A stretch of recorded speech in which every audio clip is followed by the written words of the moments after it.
Hello everyone. On today's video, we're going to be traveling from Hartford, Connecticut to Providence, Rhode Island, using IFR rules. It is a nasty day. We're actually using realistic weather, and it's kind of the middle of the winter here, so it's a little unpleasant. Coming along for the ride, somebody who's very interested in what IFR flying looks like and kind of the whys is Mean Mice. You can go ahead and say hello there. Hey everyone. Awesome. Again, please keep in mind, I've never actually flown a real plane, and I'm still very new to this flight simulator thing. I love it. Absolutely love it. So I'm sure we're going to get about 1,000 questions during the flight. So one of the questions that she was asking me a little bit earlier was why on earth would we choose to go flying today? And usually it comes down to the fact that there's an emergency reason why we need to go flying. We do have an aircraft that can do this kind of flying. We do have de-icing equipment on board, but generally you wouldn't do this unless you absolutely had to. All right, I'm going to go ahead and get the aircraft started up. She's basically going to be acting as observer and taking care of the radio for me. If you'd be so kind, once I get the battery and everything going, if you could see what runway we're taking, and we're kind of going to go from there.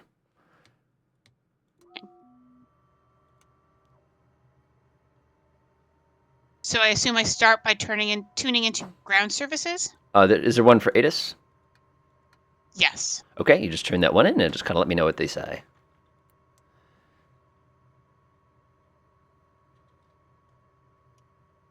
Wind 025 at 10, visibility 10.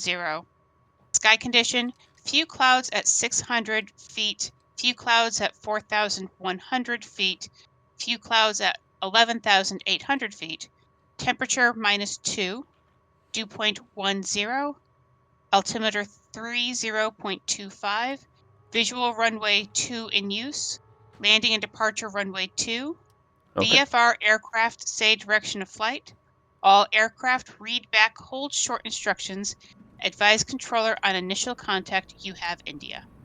Okay, it sounds to me like we're taking ourselves on runway 2 today. Okay, engine's all nice and started up. Everything's warming itself up a little bit. We're sitting here in the Diamond today, which is a really, really good aircraft for this kind of thing because it has more than enough energy to get us kind of through that. Yeah, I know I forgot to turn that light on first, but that's all right.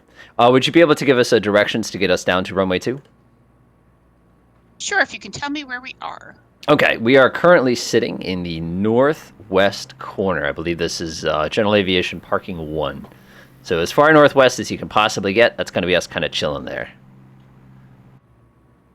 I believe we have to get on A and follow that all the way down to 2. Gotcha. So that's basically right on our left. Yep, right on our left. Awesome. Cool. Could you call the ground controllers and ask for permission to taxi? Okay. You might have to request clearance first. Go back to clearance. Clearance, and I think you just say request IFR clearance. No. Request IFR clearance. There we go. Perfect. And they should give us a set of instructions. I'm interested in what the transponder code is going to be. Bradley clearance delivery NG45 is cleared to Providence Airport as filed. Takeoff runway 2, climb and maintain 5,000 feet. Departure frequency 127.8, squawk 3207. 3207. I'll stand by. You can read that back to him. 3207. 3207. 3207. Okay. And then I believe they'll give us permission to go ahead and contact the ground after that you read it back.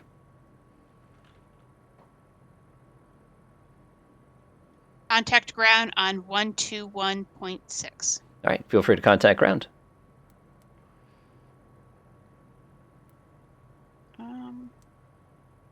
Here we go. And request taxi IFR? That's the one.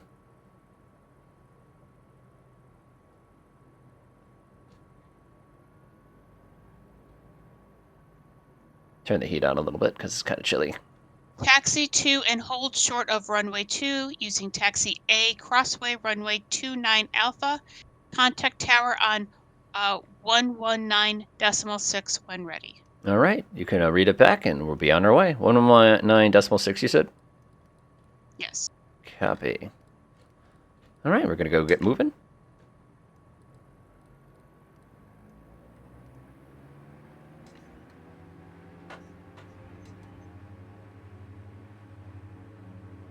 Man, does this thing needs a lot to go in order to get this thing rolling. I think we just ran somebody over.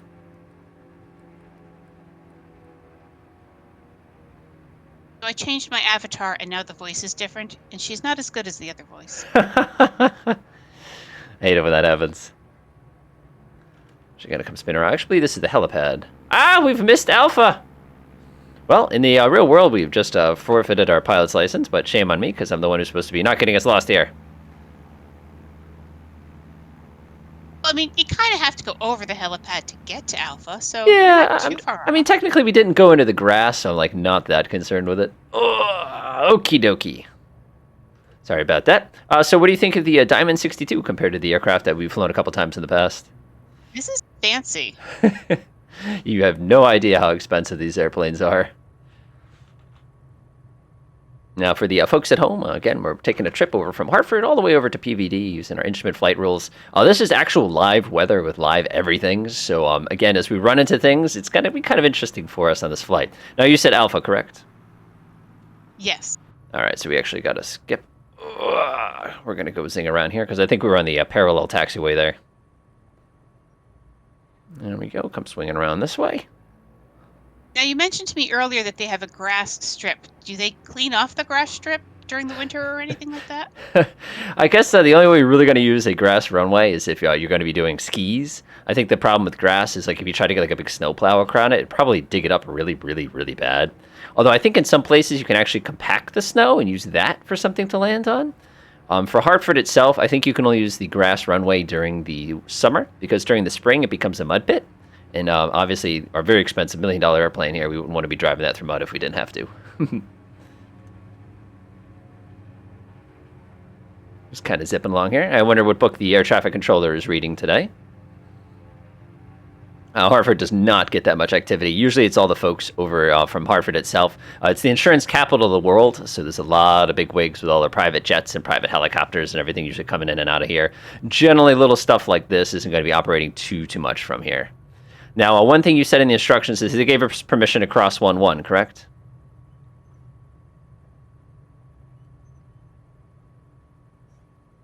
Cross runway 29 Alpha. Got it. Okay, just checking.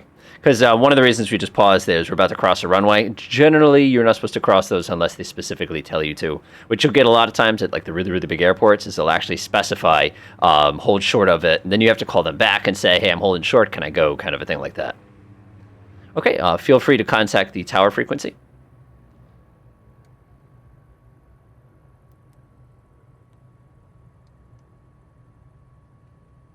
All right, if you could contact tower and request permission to take off IFR, please. Not exactly sure how to request permission. Oh, there we go. They should give us a couple quick instructions. Take off clearance, right? Yep, that's the one.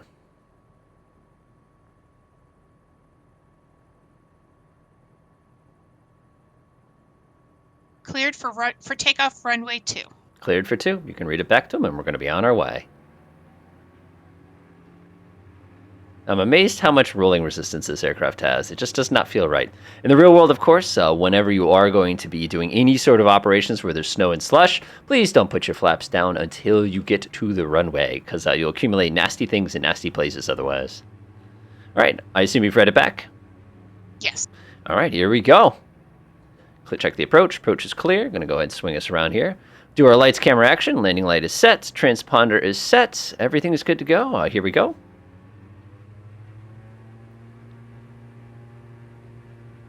Kind of sounds like a bunch of bees.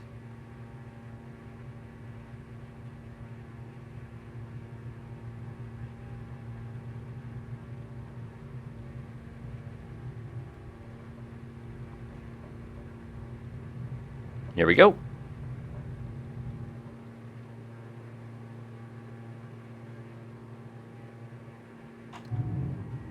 Gear up.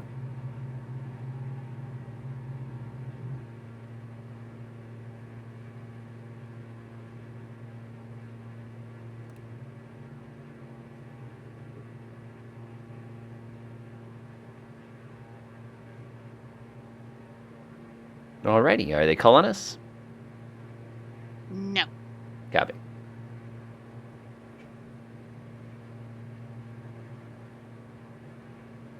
contact Bradley departure on 127.8. All right, you can go ahead and call them back and say, okie doke.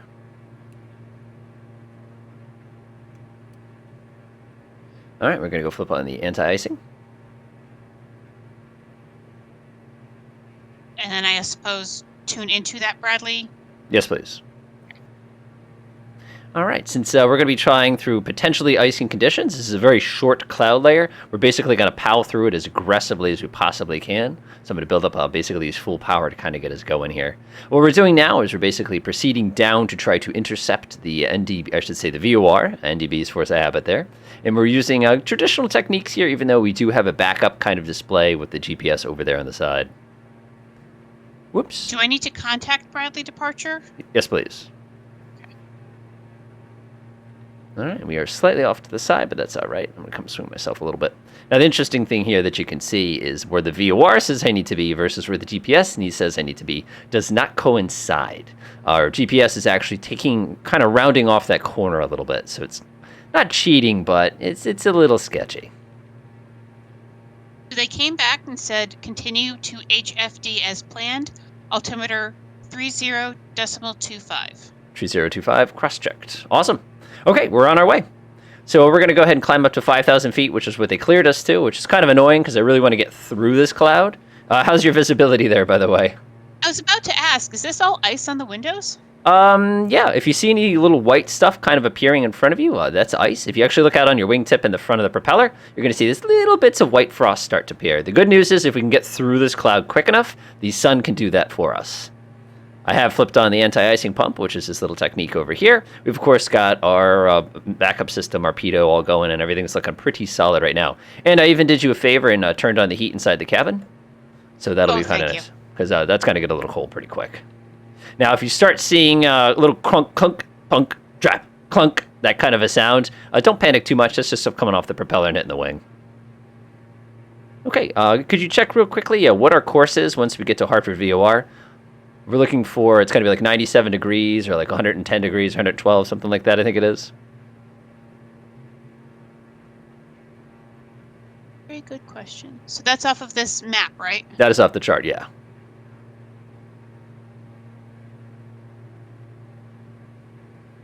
So it's 97 degrees. It's 155 when we go in and 97 when we go out? Perfect, thank you. So what I'm going to do now is I'm going to adjust my desired course. Whoa, that wasn't the desired course. That's desired course. That was a desired course either. Man, I am just not grabbing the right knob today. You got to be careful. This is the one you actually want. So we're going to dial that right over to our desired course here. One of the things I love about this aircraft is it'll actually read the desired course. Now, you're noticing I'm ignoring the fact they told us to level off at 5,000 feet here. I think they're getting a little reckless. Do they have something in there for a cruise altitude change, by the way?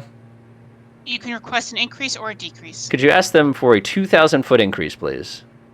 Increase by 2,000 feet. Oh, we're getting bounced around real quick, so we're almost clear.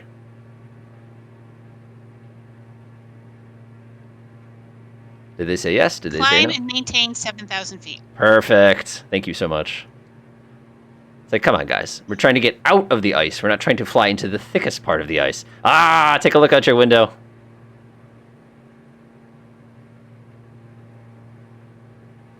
Now, that's something you don't get to see every day. All right, we're just about to cross Hartford VOR. And then we're going to be taking our left hand and basically gliding ourselves all the way into Providence. When you cross the VFR, or VOR I should say, you can always tell because this needle goes, whoa! It basically shoots all over the place. Whoa, by the way, is a technical term in case you were curious. And off we go. Then we're going to now take our gentle turn, and we're going to start making our way all the way over to Providence. Do I need to request the vector to next waypoint at some point? No, we got it. Okay. Until they tell us to do something else, we're pretty much on our own at this point. If they say, like, resume own navigation, which I think is what we're doing right now, we'll just continue resuming our own navigation.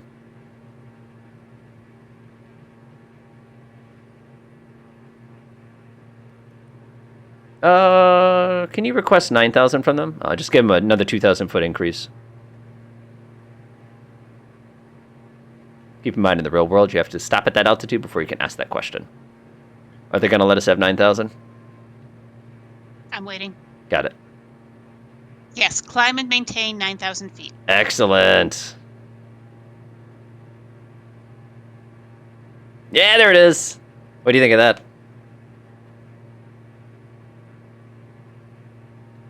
So one of the greatest things about flying IFR is that you get to fly on top of the clouds a lot of times versus under the clouds. So it's a completely different perspective. It's like the whole world is made out of cotton.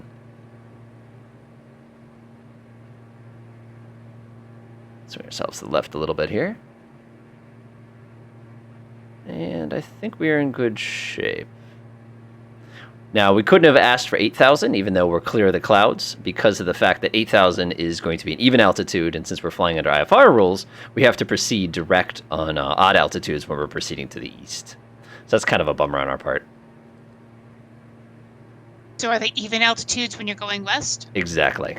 So when they say 36,000 feet, you already know they're heading generally in the westerly direction. All right, I think we're pretty much right where we need to be. Yeah, we're perfect. We got another 7,000 feet to go, and we're good to go. Air traffic control bothering us at all? Not at all. Excellent.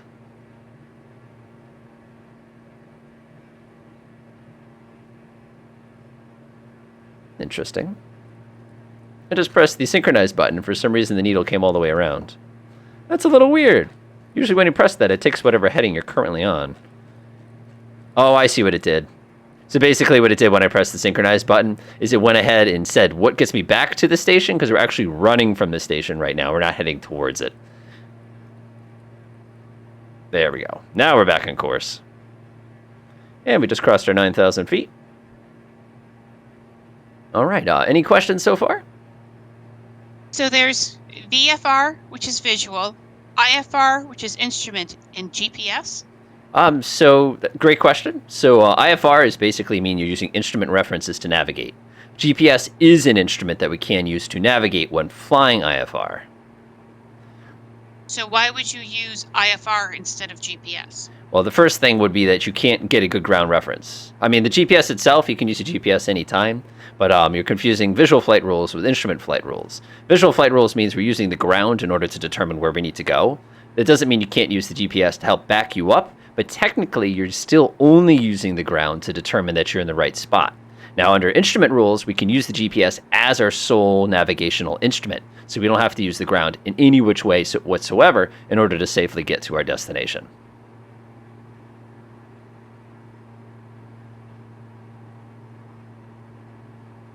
Does that make sense at all?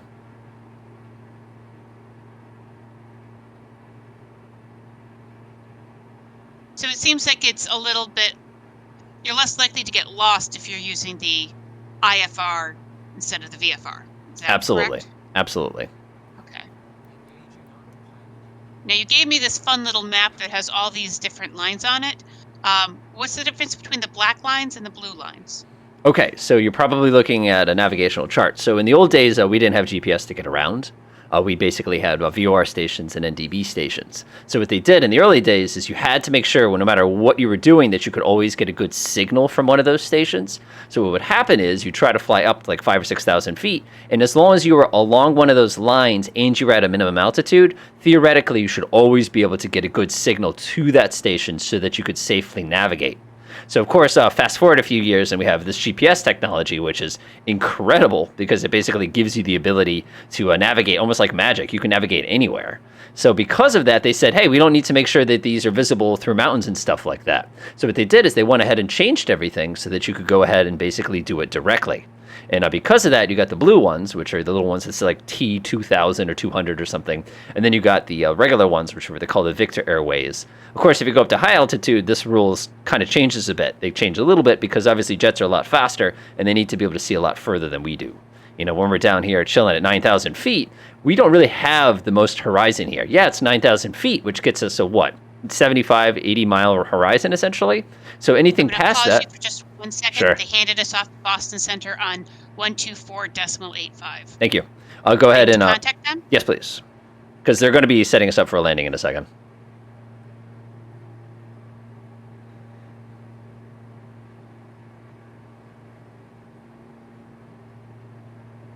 Okay, so the short version is there are highways in the sky.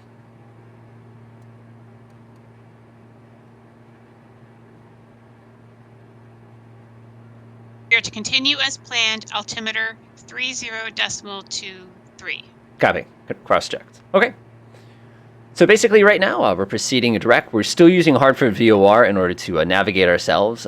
The reason we're not using the VOR that comes out of Providence is the fact that if we try to point right at Providence VOR, we'd basically be flying offset because unfortunately our destination is going to take us to ILS.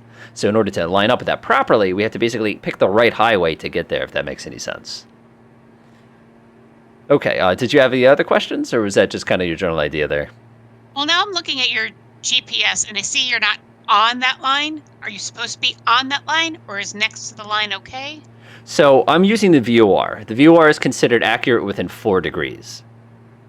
So because of that, I'm not going to be perfectly on the line.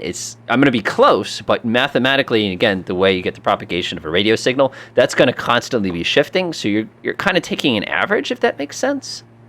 If you take a look on the PFD, which is the instrument that sits in front of the pilot, that's the one that's got all your speeds and altitudes and stuff on it. Do you see in the middle where it says VOR and it has a green line? Yes. So see how that green line is centered between the top arrow and the bottom arrow? Yeah. So that line is only 4 degrees accurate. So right now, I could technically be almost 1.5 miles away from where I need to be, and that needle would still be centered. So it's a very different. Now, if I were using a GPS, the accuracy isn't 4 degrees. The accuracy is 10 feet. So I could very, very, very, very precisely measure that.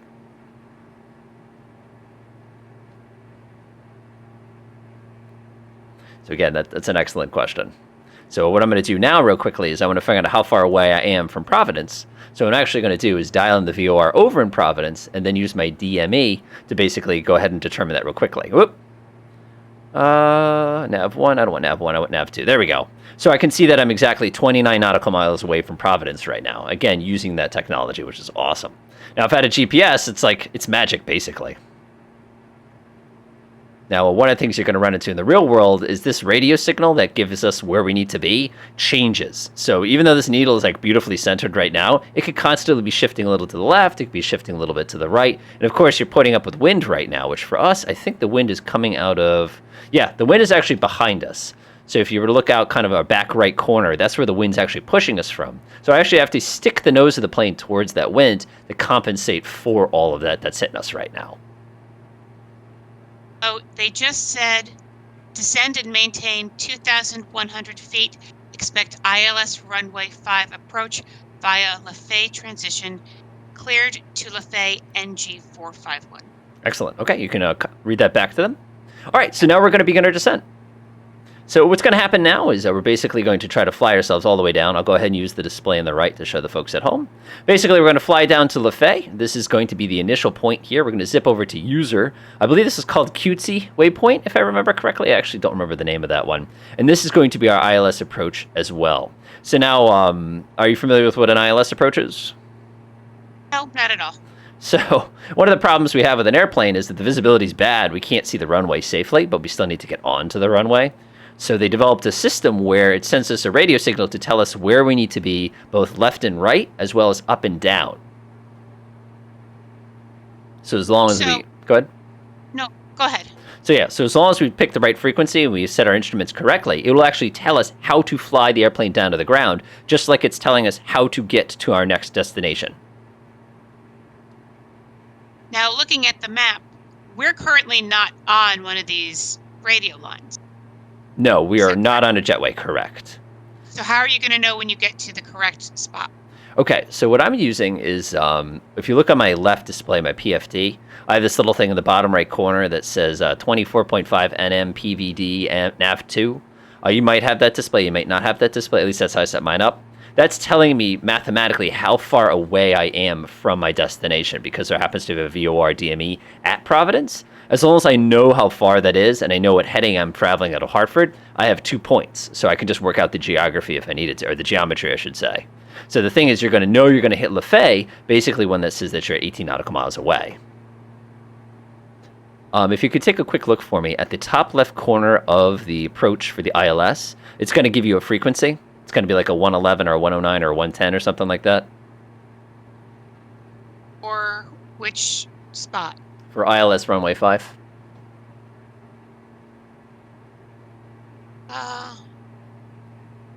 think this is the 115. 109.30? Oh, there it is. Okay. The 109. localizer is 109.3. Awesome. Thank you so much. So what that is going to be is that's going to be the radio signal or the radio channel that's going to tell us how to get down to the ground. So during our approach, a lot of this flight is actually going to be with significant nastiness. We're not really going to see the ground until we're pretty much ready to smack into it. Obviously, because we have a nice modern electric aircraft that has all these beautiful displays, you're going to be able to see through the clouds regardless of what's going on right now. But in the real world, it's just nothing but clouds, and all of a sudden, poof, there's a runway. So it's actually pretty cool how that works. All right, anything from air traffic control yet? Nope, not yet. Okay, so air traffic control is probably going to wait until we're lined up on the runway before they're going to give us to the tower controller. So right now we're under what they call the TRACCON, which is I call it the air traffic control between the air traffic controllers. What they're going to do is they're going to let the people know, hey, I'm giving you an airplane that's on this approach. And when they get close enough, they'll say, all right, now it's your problem. So then they call us and say, hey, you're cleared for the approach. By the way, contact these guys because they're going to want to have a chat. So it's very interesting how that actually works. Telling us to contact Providence Approach on 123.675. All right, feel free to contact. So what they just did is the TRACCON, which is, again, those are they have the big, lots of responsibility. They just handed us off to the local approach controller. So they're going to be the ones who are going to be responsible for getting us to the tower controller, if that makes any sense. So being so close to Providence, though, why were we on Boston at all? So Boston owns this airspace. And just to the south of us, you have New York. Like when you go out west a little bit, you got Chicago. There's these big air traffic control zones.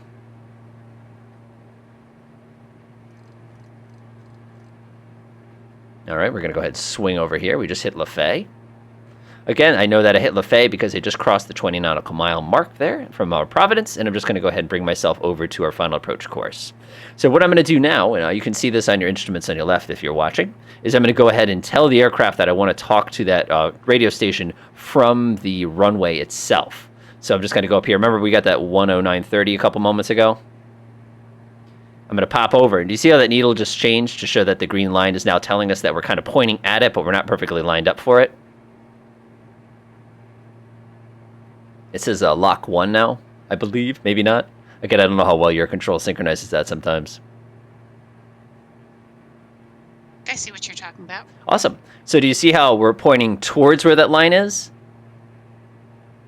Yes. So that's where we need to be to get on the runway. So in a moment, it's going to start shifting to the leftish to tell us that we're basically lined up with the runway. Do you see how it's starting to wiggle? Yeah. So what I'm going to do is I'm going to hand the aircraft control off to the automatic pilot, and it's going to fly the plane down onto the ground. Now, can you use the automatic pilot in VFR as well? Absolutely. If you want to do something like that, you can use the heading hold. I mean, if you're tremendously lazy, you could probably dial. Look at how nasty it is outside, by the way. If you're on, you want to do like a heading hold, like your flight takes you over at 90 degrees or something like that, you could dial in 90 degrees, press heading, and it'll just follow that perfectly. So you can concentrate on identifying landmarks and everything along those lines. I believe the controller is going to call us in a second to hand us off to the tower, correct? Really? Okay. So in just a few moments, see how it's really, really nasty? Yeah. So I'm seeing all that ice again that we were seeing when we took off. Yep. So this is the best part. So what's going to happen now is on our way down to the ground, you're not going to see anything until the last minute. But the good news is because we're already captured on the correct frequency, this aircraft can fly itself until we smack into the ground, essentially, which is awesome. Sounds terrifying. You're not going to see the ground until you've actually landed? You'll be pretty close. Like you'll suddenly pop out of the clouds and there'll be ground below you. It's quite an experience for the uninitiated, but pilots do this every single day, all the time, which is awesome. All right, I'm going to go ahead and dial my minimums in case something comes up. And we're not going to be able to see much, but if we're getting lucky, the clouds might be high enough that we'll actually be able to see the end of the runway and be able to do it visually.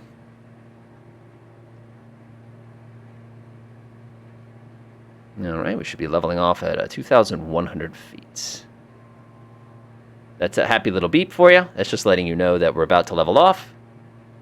Okay, so you're probably still seeing some pretty nastiness out the window. Definitely. So if you actually look down and down, you might be able to see a little bit of the ground. It's always easy to see down. It's always hard to see out. Yeah, I think I can kind of make out the horizon, maybe. Awesome. If I squint. All All right, so we're crossing Kent, which is basically going to be, this is our initial approach fix. In the old days, if we were doing this the hard way, what we'd have to do is start a timer and basically use that timer in order to determine if we've missed the runway or not. But fortunately for us, that's not going to be a concern because everything's all lined up. We've got a glide slope. If you take a look on the PFD, which is the display directly in front of the pilot, on the right-hand side, do you see that little thing? This is the letter G with a diamond. Yeah. Okay, see, that diamond tells us where we need to be in order to be vertically. So you see how the diamond is like really, really high up right now? Right. That says in order to land the plane at a 3-degree decline, we actually need to go up in order to go and grab where we need to be. But what's going to happen is as we get closer to the airport, that's going to start hiking downwards, telling us that we're now lined up and down. And all we have to do is keep that needle centered along with the other needle centered, and then the aircraft will essentially land itself. So it's pretty neat experience, but all of a sudden, like, I will let you know when it starts to dance. It should not dance until we cross the next waypoint, which I think was the QT waypoint, if I recall correctly. That's what they call your final approach fix. That's basically, okay, we're committed, we're landing this thing. Everybody watch yourselves, kind of a deal. Yeah, we picked up a little bit of ice, especially on the tips of the propeller there. Yeah, not too bad though. Not too bad. I'm gonna leave the anti-ice on here. I don't trust this thing. All right, 2,300 RPMs looking good. This is a good time to start doing your before landing checklist. I'm going to make sure my landing light's turned on. I'm going to make sure we're on the correct fuel. Whoa, snap my neck backwards here. Check to make sure we're on the correct fuel system. Looks really, really good here. Auxiliary fuel pump, I don't need to worry about that on this particular aircraft. The heat, I'm going to turn the heat up a little bit because I still think it's freezing in here. All right, fuel pumps are going to be in the off. Ice we're going to leave on. I'm not going to rip the ECU. Alternators set on. Autopilot is set. Cross-check. Destination looks good. Barometric altitude has been set. Yeah, now it's just a matter of relaxing. Do you see those little flashy lights kind of off your nose? 12 o'clock? Not really. Okay. Not at all. That happens. Basically, you will all of a sudden. That is a very, very, very welcome sight to pilots when they're flying situations like this. Do you notice underneath the little letter G, that green diamond's starting to hike downwards? So is there something different you have to do when it comes to landing that's compared to the VFR? Because I've seen you land a few times in VFR, but this is the first time I've seen you land in IFR. So in VFR, you're landing by eye. You can technically use these tech tools for landing in VFR, but you don't need to, if that makes sense. You just do it just by looking at the window. But right now, the assumption is I can't reliably see the ground. I'm flying under those rules. By the way, air traffic control's got to call you in a second. And what's going to happen is if I can't see the ground, I've got to use these references. All right, see how the plane just suddenly nosed over right as we crossed QT?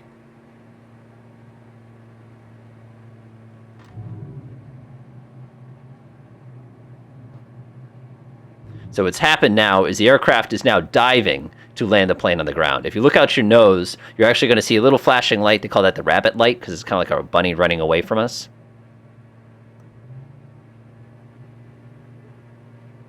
You'll see it any second now.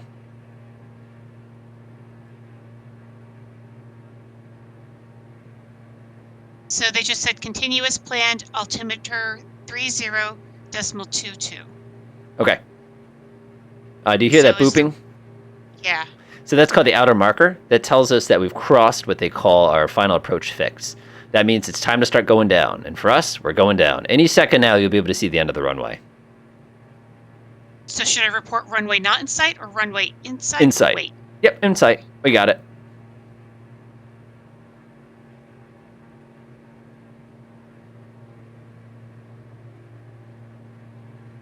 All right, they should be giving us final approach. We are 6 miles southwest of Providence. Contact Providence Tower on 120.7 when inbound on the approach. All right, go ahead and contact them whenever you're ready. We are definitely inbound on the approach, and you should be able to see the runway from here.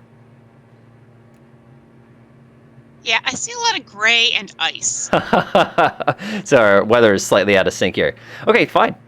So what's going to happen is that gray and ice is going to suddenly go poof, and then you're going to see a runway. But it just shows you how effective instrument flying really is. All right, I'm just going to confirm that the aircraft is ready to land. I'm going to go through everything real fast. Landing gear is in the down position. Our lights are on. Gumfuls, gas and carriage mixture, propel, flaps, light, speed. We are awesome. All right, we're basically ready to land the aircraft. Do I need to contact the tower? Yes, please. And one thing I don't like about this aircraft is it's very difficult to see over the nose. You know, they made this thing as aerodynamic as possible, but at a cost of the fact it's very difficult to see. Cleared ILS runway 5 approach, altimeter 30.23, wind 005 at 10. Beautiful. All right, ready to go. Still gray for you? It's getting a little clearer. All right, watch this. All of a sudden, you're just going to see a runway go poop, and it's going to be just come up and greet us here. It's pretty amazing when that happens, and that's one of the things I love about instrument flying is that it's this mental gymnastics you have to do, and then suddenly it just pays off. Of course, you still have to land the plane, though. That's the part they don't tell you.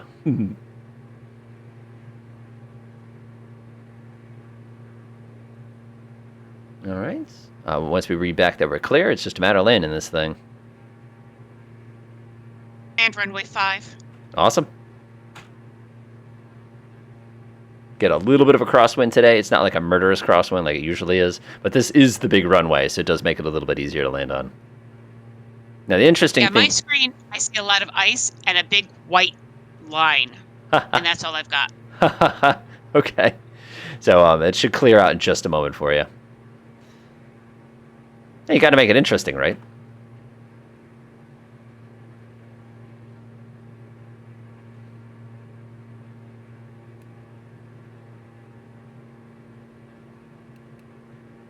Actually, going to flick off the anti-ice. All right, we'll be seeing the runway in just a moment.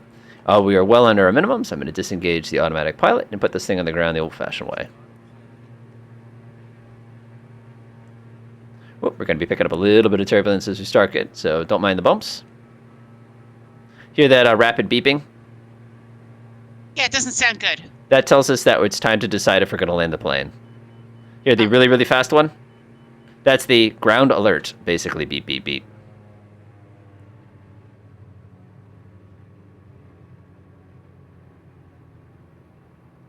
Wow, we carried a little bit too much speed there. I was a little worried about the ice, though. All right, welcome to Providence. And my windshield is still mostly ice. It does make it exciting, doesn't it? But yeah, that is the basics of IFR flying. So for those of you who are watching, we just took off from Hartford. We flew basically a VOR, lined ourselves up with a good old-fashioned ILS approach. We had a super helpful co-pilot there, asked some really, really solid questions. I know those... Next taxiway. Gabby. So I know some of those questions other folks have had as well, kind of asking, what's the point of all this instrument? Obviously it's complicated and interesting, but why? And obviously you just saw why. If we tried to fly in another day, we just couldn't legally fly visual because we'd be too low in order to safely get under those nasty clouds. All right. So let me ask one more question. Sure thing. Having now flown in this weather, in the real world, would you have taken off today? I would probably not have flown today unless I had to. If it was a situation where you're like, oh, I really want to go to this really good Chinese restaurant in Providence or something like that, that'd probably be like, can we eat locally? Now, if it's a situation where, I've got to go visit my folks for Christmas or something like that, you're really going to have to sit down and think about that because that ice was pretty bad. In the real world, ice is not nearly that bad. I'm going to go ahead and stop for a second here. Next taxiway, I think that's what he said. Got it. Could you request a taxi back to the gate? You're going to have to contact ground to do that, I think. Anyway, so like I was saying, today I probably would not have flown. This is the winter, and it's winter in New England. And there's a lot of weird weather. Also, the turbulence is ferocious. Like, obviously, our plane picked up a little tiny bit of ice during our flight today. And that can really make a massive difference in safety. And there's no guarantee it's not going to block up like an air intake or something like that. That could do a lot of really, really real damage. It was really nice with the visibility and all, but you saw what I meant. All right, did they give us any instructions back? Taxi to parking, right? Yep, that's where we want to go. You're going to have to tell me how to get there, though. General Aviation Taxiway C, cross runway 34 Charlie Bravo. Got it. So we're taking a right turn. And we're just going to take Charlie Bravo, you said? Yes. All right. Let's go ahead and take a look at the window. Were there any other questions on IFR versus VFR? We've hit on the big ones. Okay. Now, you as a passenger during all this, how comfortable did you feel? Well, it's a little nerve-wracking when, even now, my whole thing is still ice. So, not being able to see the ground kind of makes me go, are we really where we are? What happens if, like, your radio goes out or something like that? So if your radio goes out, you got to hope it's not your navigation radios. Because if you're in an instrument conditions and your instruments are reliable for getting you to the destination stop working, then you're in an emergency situation, and you've got to do anything and everything in your power to try to safely get out of there. One of the deadliest things that happens to folks is they'll try to dive underneath the clouds and not realize just how low the clouds are. So next thing you know, when they dive under those clouds, they see a giant telephone pole or something like that, and that's the end of that flight. One thing I will say, in instrument flying, it is the most deadly type of flying, is losing visibility. And a lot of times, kind of the beginner pilots, they're not really great on those skills. They're like, oh, I can get out of this. Next thing you know, like I said, they run right into the ground, which is kind of a shame. Obviously, there's also the ice. If that ice blocked up an instrument or something like that, we could get wrong readings. I mean, I'm sure you heard a couple years ago, I think it was Air France that was going from like Brazil over to, I think it was Africa. And basically, they just couldn't figure out what happened. And they later on thought it was probably some kind of icing, something or other. There we go. Go ahead and spin us around here. Whoa. Looks like there's a pretty good amount of traffic here today. I believe we took the correct pathway. Assume you did. They haven't yelled at me yet, so. Oh, okay. So we got to be all right. All right. Yeah, please, in the real world, don't do that, folks. Again, don't use me for real world flying either. I could never dream in a million years to be able to operate a plane of this level of expensive. All right, that fire truck's about to block me. Go away, fire truck. I'm going to go kind of swing around this way. The real question is, how come nobody else has any snow or ice anywhere on their airframes? That's just not fair. And we're kind of cutting everybody off here. And I see this guy who looks like he's going to get run over by me in a second. This is where I'm parking, right? On my screen, you just drove right through another truck, and the guy came through the windshield at me. Maybe you can break some of that ice for us. Okay. As always, I have to really, really thank Mean Mice for joining us today. It's always nice to have a second set of eyes. It's always good to kind of question things and always have somebody be like, hey, should we be doing this? Or why is this not like that? And it's good advice for any pilots. Any closing thoughts? No, thank you so much for allowing me to tag along. I appreciate it. Oh, it's been great to have you. All right, folks, enjoy.